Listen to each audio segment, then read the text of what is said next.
George Floyd's death after being suffocated by Minneapolis police, and the global protests against racism, inequality, and police brutality, brands and companies have been weighing in a variety of different ways. I'm Jeff Beer, and instead of Fast Company's usual brand hit and miss this week, we're going to be taking a look at some of these responses. One of the first brands to speak out was Nike, which posted a short video that flipped the script on its iconic tagline. This work is consistent with Nike's past efforts around social issues, like 2017's Equality Spot or 2019's Never Stop Winning Spot, which was in support of the US women's national soccer team and gender equality. And of course, it echoes Nike's most famous and relevant social statement, 2018's Colin Kaepernick ad that ended with, "Believe in something, even if it means sacrificing everything." The white writing on a black background quickly became a template for the flood of brand messages that quickly followed. Many of these started to blend together, not just in how they looked, but also in their vague platitudes. But not all. Two of the most powerful brand messages so far have come from Ben & Jerry's and Viacom.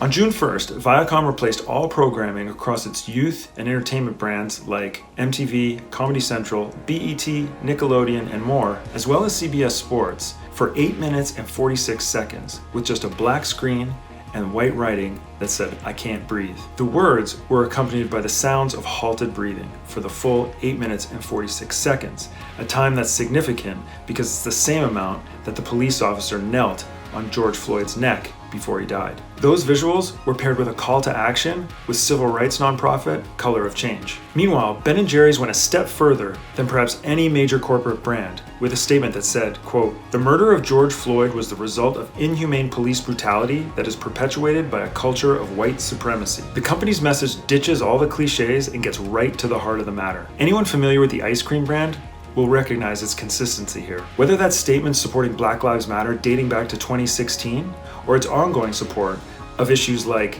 gun control, marriage equality, gender rights, and global climate change. All that in a flavor called Justice Remixed, released last year, that combines cinnamon and chocolate ice cream with what the brand called an aftertaste of ending structural racism in our broken criminal legal system. Proceeds from the sale of Justice Remix go to the Advancement Project, a multiracial civil rights organization that uses social movements to impact policy change. As the brand messages continue to roll out, one important job for us as media and as consumers overall is to keep these companies accountable for what they have and plan to do to go beyond mere words. Same goes for us as individuals. If you're looking for a place to start, here are a few ways you can help right now. Donate to Black Lives Matter. You can find the page to donate right here. Support the National Police Accountability Project, which helps people find legal counsel. Support Campaign Zero, a police reform group that has been working on policy solutions informed by data and human rights principles. Sign Color of Change's petition asking that all the officers involved in Floyd's death are brought to justice. And sign the Justice for George Floyd petition on change.org. What brands do you think are making an impact in this conversation? Stay safe, and we'll see you next time.